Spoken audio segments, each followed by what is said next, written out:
Hello friends, welcome to KSR tech Telugu. Friends, Reliance Jio వాళ్ళు రేట్లు అన్నీ కూడా పెంచడంతో చాలామంది ఇండియాలో బిఎస్ఎన్ఎల్ వైపు అయితే వెళ్ళిపోతున్నారు. సో బిఎస్ఎన్ఎల్ వాళ్ళు ఈ మధ్య 4Gని కూడా లాంచ్ చేశారు. అలాగే దాంతోపాటు 5Gని కూడా లాంచ్ చేయబోతున్నారు. కాబట్టి చాలామంది రిలయన్స్ జియో వాడేవాళ్ళు, అలాగే దాంతోపాటు ఎయిర్టెల్ సిమ్ వాడేవాళ్ళు కూడా మీకు బిఎస్ఎన్ఎల్ వైపు అయితే వెళ్ళిపోతూ ఉన్నారు. కానీ బిఎస్ఎన్ఎల్లో ఒక ప్రాబ్లం అయితే ఉంది. డేటా అయితే సరిగ్గా రాదనమాట. అలాగే సిగ్నల్ కూడా సరిగ్గా రాదు. సో చాలామంది నాకు ఏమని కామెంట్ చేశారంటే, మేము రీసెంట్గా బిఎస్ఎన్ఎల్ సిమ్ తీసుకున్నాము. బిఎస్ఎన్ఎల్ సిమ్లో కాల్స్ అయితే పర్వాలేదు, కానీ మాకు డేటా అనేది సరిగ్గా రావడం లేదు. సో ఏం చేయమంటారు అని చెప్పేసి అడుగుతూ ఉన్నారు. ఫ్రెండ్స్, ఇప్పుడు నేను చెప్పబోయే సెట్టింగ్ కనుక మీ మొబైల్లో కనుక చేసినట్లయితే మీ మొబైల్లో ఉండే బిఎస్ఎన్ఎల్ డేటా అనేది రాకెట్ కన్నా ఎక్కువ స్పీడ్లో అయితే పరిగెడుతుంది. సో ఆ సెట్టింగ్ ఏంటి, దాని డీటెయిల్స్ ఏంటో డీటెయిల్గా అయితే తెలుసుకుందాము. ఫ్రెండ్స్, వీడియోని ఎక్కడక్కడ స్కిప్ చేయకండి, ఎండ్ వరకు చూడండి. ఎండ్ వరకు చూస్తేనే మీకు అసలు ఈ సెట్టింగ్ ఏంటి, దాని డీటెయిల్స్ ఏంటో చక్కగా అర్థమవుతాయి. సో ఇక ఏమాత్రం లేట్ చేయకుండా నేరుగా వీడియోకి అయితే వెళ్ళిపోదాము. ఫ్రెండ్స్, ఈ వీడియోలో నేను మొత్తం 2 రకాల బిఎస్ఎన్ఎల్ డేటా సెట్టింగ్స్ని అయితే చెప్పబోతూ ఉన్నాను. మొదటి సెట్టింగ్ ఎవరికంటే, ఎవరి మొబైల్ అయితే కొంచెం లేటెస్ట్ మోడల్గా ఉంటుందో, ఎవరి మొబైల్ అయితే కొంచెం పెద్దగా ఉంటుందో వారికైతే ఉపయోగపడుతుంది.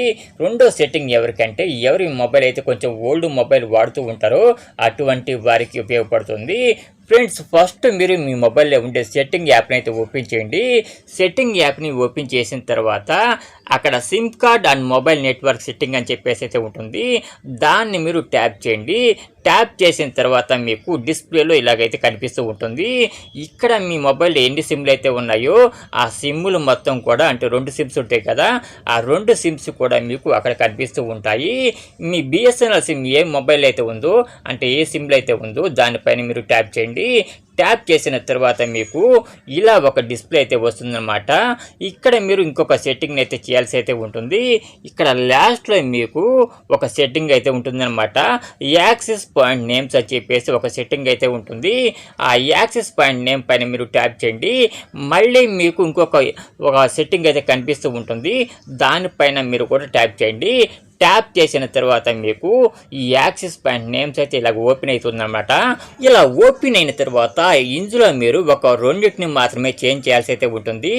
ఫస్ట్ అంటే మొదటగా ఉన్న నేమ్స్ అనే దాన్ని మీరు చేంజ్ చేయండి. నేమ్స్ పైన బిఎస్ఎన్ఎల్ ఇంటర్నెట్ అని చెప్పేసి ఉంటుంది. దాన్ని మీరు మొత్తం అంతా కూడా తీసివేసేసి జస్ట్ క్యాపిటల్ లెటర్స్లో ఇంటర్నెట్ అని చెప్పేసి టైప్ చేసి బ్యాక్ అయితే వెళ్ళిపోండి.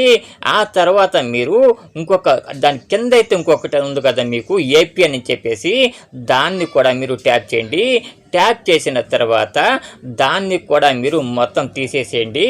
బిఎస్ఎన్ఎల్ నెట్ అని ఉంటుంది. ఆ బిఎస్ఎన్ఎల్ నెట్ని మీరు పూర్తిగా తీసివేసేసి జియో నెట్ అని చెప్పేసి స్మాల్ లెటర్స్లో మీరు టైప్ చేయండి. టైప్ చేసేసి ఓకే కొట్టండి. ఓకే కొట్టిన తర్వాత మీరు దాన్ని, అంటే ఆ యాక్సెస్ పాయింట్ నేమ్స్ని మీరు పైన సేవ్ చేసేసేయండి. పైన 3 చుక్కలు అయితే ఉంటాయి. చుక్కల పైన ట్యాప్ చేయగానే సేవ్ అనే ఆప్షన్ వస్తుంది. ఆ సేవ్ ఆప్షన్ నొక్కండి. మీరు ఎంతటితో ఆ యాక్సెస్ పాయింట్ నేమ్ అనేది సేవ్ అయిపోతుంది. ఆ తర్వాత జస్ట్ మీరు ఏమీ లేదు, ఒక్కసారి మీరు ఏరోప్లేన్ మోడ్లో పెట్టేసి మళ్ళీ తీసేసేయండి. ఇక చూడండి, మీ ఇంటర్నెట్ స్పీడ్ అనేది మామూలుగా పరిగెత్తదు. ఫ్రెండ్స్, ఈ వీడియో కనుక మీకు నచ్చినట్లయితే, అలాగే డేటా స్పీడ్ అనేది మీకు వర్కౌట్ అయినట్లయితే తప్పకుండా మా వీడియోకి ఒక చిన్న లైక్ అయితే వేయండి. లైక్ వేసినట్లయితే వీడియో అనేది మరికొంతమందికి అయితే రీచ్ అవుతుంది. దాని ద్వారా వాళ్ళు కూడా ఈ విషయాన్ని తెలుసుకుంటారు.